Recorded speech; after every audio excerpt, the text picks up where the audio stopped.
uma honra muito grande, um prazer receber aqui hoje o advogado Thomas Felsberg, que tem uma longa história na área jurídica. Ele se bacharelou pela Faculdade de São Francisco, a Faculdade de Direito da USP, fez mestrado em Colômbia e foi o criador de uma empresa que é referência na área de recuperação judicial. Há quase 50 anos, essa empresa é um modelo, né? Uma referência indispensável para quem tenha interesse na área. Então, Thomas, muito obrigado pela sua presença. Eu que agradeço. É um prazer muito grande te receber aqui. Muito obrigado. Thomas, por favor, você pode falar um pouco sobre o tema recuperação judicial no Brasil? Tá. Se permite, eu vou dar um passo atrás. Eu vou falar primeiro na questão da insolvência. A insolvência é um fenômeno da sociedade, né? Antigamente, quando alguém se tornava insolvente, ele era liquidado simplesmente. Pegavam-se os bens dele, antes ainda pegavam as mulheres, os filhos e tal, mas depois com a evolução tomavam-se os bens dele e vendiam.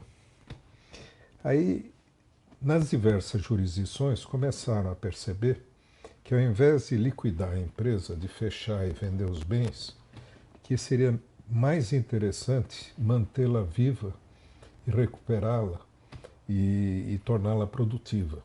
Porque com isso os credores recuperavam mais o seu crédito, porque aí eles poderiam entrar no fluxo de caixa futuro, que normalmente é muito superior ao valor dos ativos.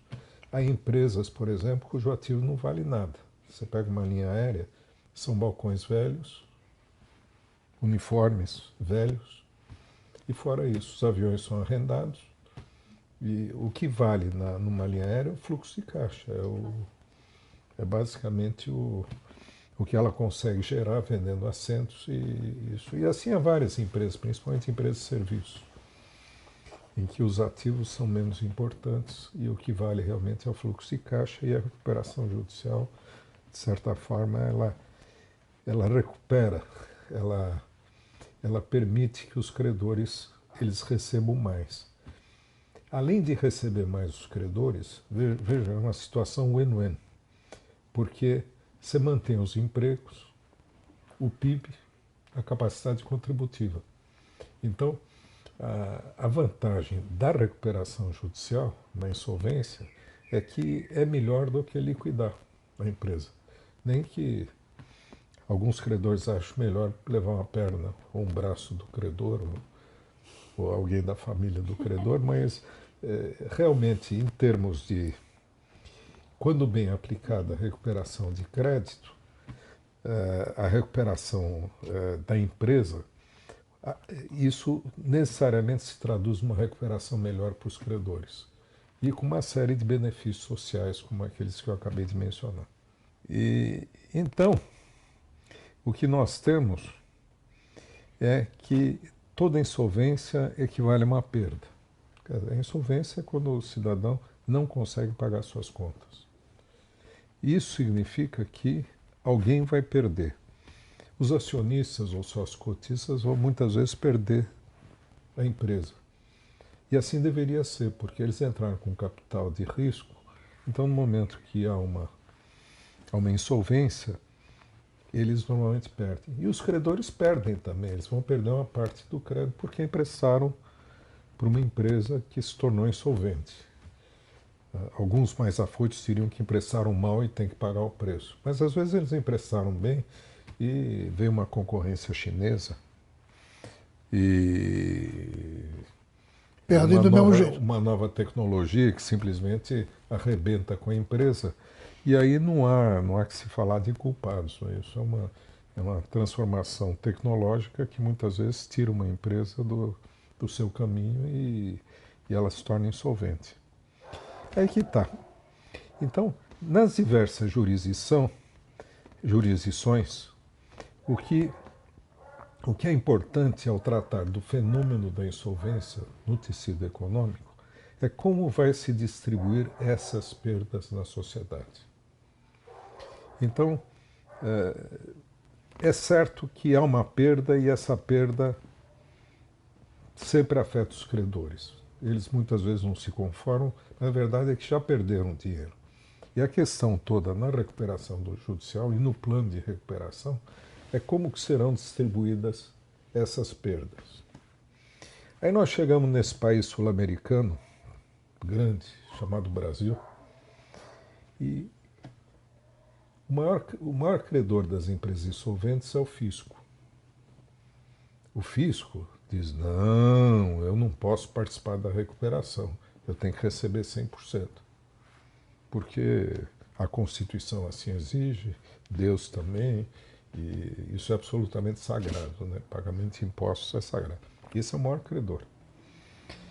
Aí vem os bancos e dizem, não, eu, nas minhas alienações fiduciárias, cessões fiduciárias, eu tenho que receber 100%. Aí o terceiro maior credor são os empregados. Ah, isso é sagrado, porque se não pagar os empregados, os administradores e os sócios da empresa vão ter que pagar. Então, não há como cortar. Mas então, que recuperação é possível quando não há uma possibilidade de distribuir as perdas? Só com os credores, com os fornecedores? Bom, um fornecedor, quando ele é crítico, pega uma Braskem, por exemplo, para muitas empresas, é a única fornecedora. Se ela para de receber, ela para o fornecimento e a empresa vai para o beleléu.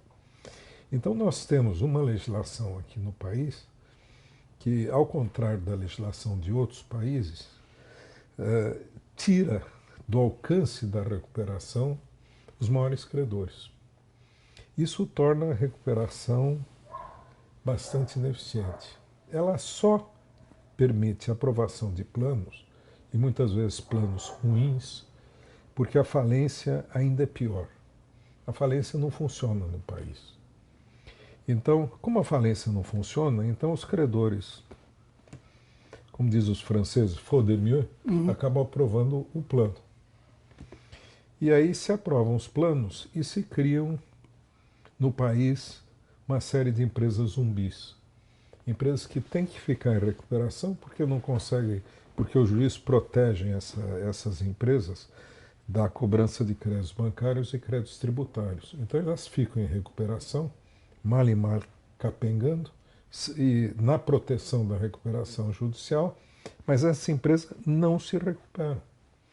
Então, essa deficiência da nossa legislação, eu acho que a origem dela é que na nossa cultura nós não reconhecemos que na insolvência é uma perda. E o que a gente precisa fazer é distribuir essa perda da melhor forma para a sociedade, principalmente para permitir a reciclagem dos ativos produtivos. A situação se complica mais ainda porque no Brasil não há uma segunda chance. O empresário que quebra, ele segue quebrado até o fim da vida. Se ele não tiver um filho, uma esposa, um amigo que é laranja dele, ele está fora da atividade. E sabe-se que todos os bilionários, pelo menos os americanos, os europeus, quebraram uma ou duas vezes para aprender como é que é o jogo e depois seguir em frente. Essa oportunidade também lhes é negada pela legislação brasileira. E eu participei da elaboração da lei em 2005 e acabei trabalhando no comitê de redação da lei, tanto do Fernando Henrique quanto depois do Lula, do Paulossi, né, que organizou tal. E agora, mais recentemente, o Meirelles, durante o governo Temer, me chamou para participar de um grupo para a reforma da lei. Mas é muito difícil, pela nossa cultura, digamos, passar essa mensagem que é absolutamente clara, né? Eu acho que não é nada sofisticado. É que o que nós precisamos encontrar é quem vai... como essas perdas vão ser distribuídas. Como é que o fisco poderia participar das recuperações judiciais de uma forma construtiva? Ele poderia receber 30% de tudo aquilo que fosse recuperado pelos credores, automaticamente. A obrigação dos credores e do devedor a efetuar um pagamento retém 30% e vai para o fisco até o montante da dívida.